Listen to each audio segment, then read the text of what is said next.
Hello, my name is Jacob, and I am a Norse pagan. And I'm very blind right now because I didn't bring any light source with me. But once again, I felt called to come out and talk about the gods.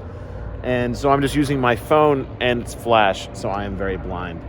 But the moon's out there. See if you can still pick it up. Yes, the moon is out there. And I was told this is the last powerful magic moon of the year.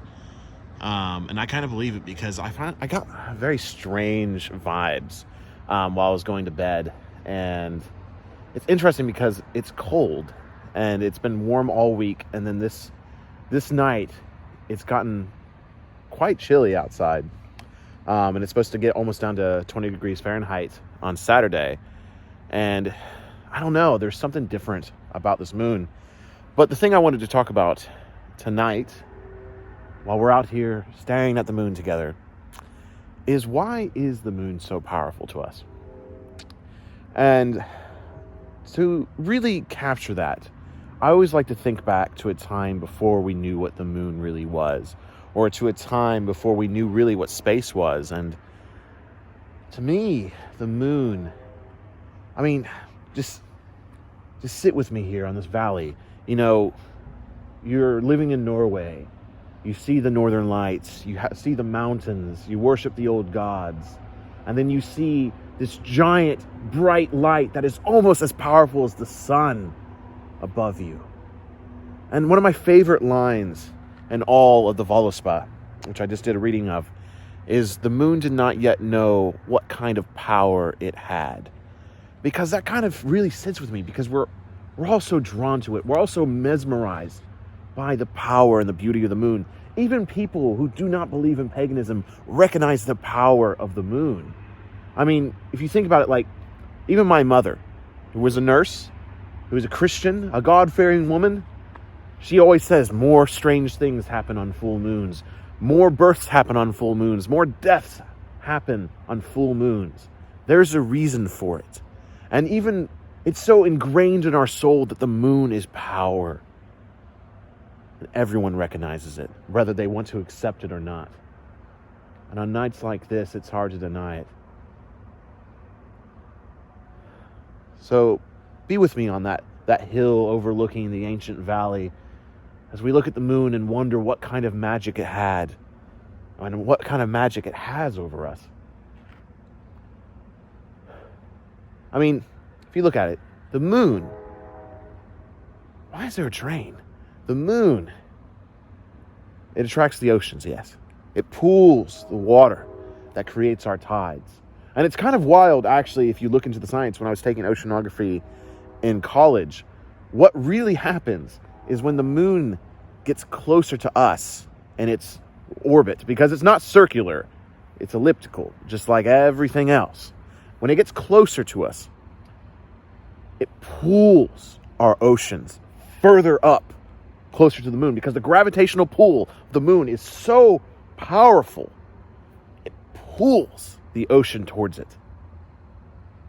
And what are we but water? We are just meat sacks full of water. And so when the moon is the closest to us, when we see it, we feel it, it pulls us. It has a direct effect on us. I mean, if it can pull the water of the oceans, can it not also affect us? I don't know. It's just kind of a weird thought that the gravitational pull. And what is gravity? Like the gravitational pull, like that's some magic shit right there. I mean, it's invisible fields that pull things and control things. That's magic, if I've ever heard it. And that's one of the things I wanted to talk about tonight is the fact that when you start looking into the cosmology of, Norse mythos and Norse faith and Norse religion, it's not contradicted by science. If anything, it's just a more magical, romantic view of science. And that's really cool. I'm going to take a break. Ow. Okay, I'm back. Wow, that really hurts my eyes. Okay, I'm going to try to speed this along because I'm so blind right now. And I obviously can't see my surroundings, so I'm just like, what is around me on this spooky night? So yeah, the cosmology of Norse mythos it's just so fascinating because, you know, like the world tree. I've talked about it before with the world tree. You know, it's just the universe. I mean, when you look at pictures of the universe and how the universe is laid out, it's like a tree. It's like the setup of a tree. And then when you start looking into the moon and the power of the moon and how the moon pulls us, it's like once you start looking into science, the moon literally pulls us and has magic over us. And same thing with the sun. We get, I believe, I can't remember the exact, it's either a spring or a neap tide. I think it's a neap tide. Correct me if I'm wrong.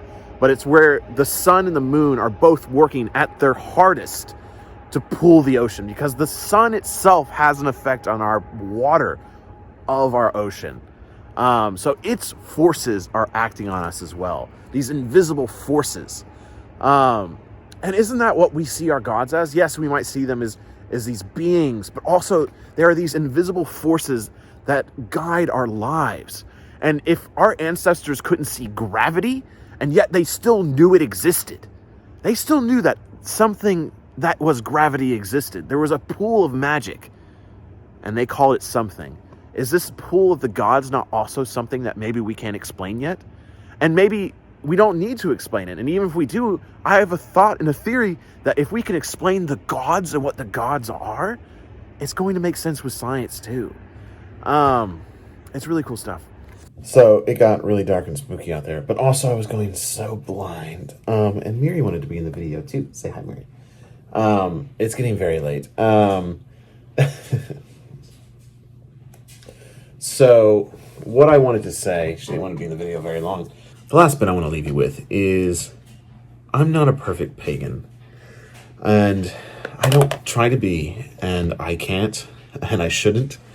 Because I knew the moon was going to be full tonight, and I knew it was going to be a special moon, a very powerful and charged one. And I could tell in my house, because, I mean, Mary was going crazy, and the whole atmosphere and mood of the house and everything was just very strange and off. And I just knew that, you know, maybe I should do something tonight. Maybe I should have a blot. Maybe I should give to the gods. Maybe I should do what I used to do and burn letters to the moon and, you know, let go of my past woes of the last cycle and look forward to the new ones. But I'm tired, and I didn't have the time, and I made excuses.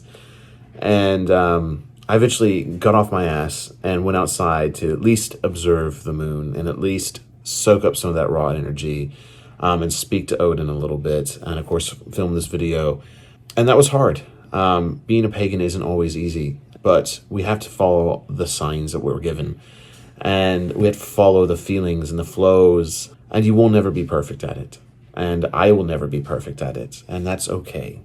I mean, shoot, there might be times in your life, I'm sure there will be for all of us, where we get distracted or busy and we forget about it, and we, you know, stop. I'm sure when I have children, as many of you do, I will not be running out at 1 o'clock in the morning to go say hi to the moon as often, and that's okay. And that's the beauty of this, is that magic will always be there for us. And the magic of paganism, the magic of the primal world and the gods will be there for us. We have to maintain those relationships as best we can, but we will never be perfect. And I am not perfect, and that's okay. But I think that's it. Until the hall. Until we all look up at that moon-covered sky and we get a little drunk. Skal.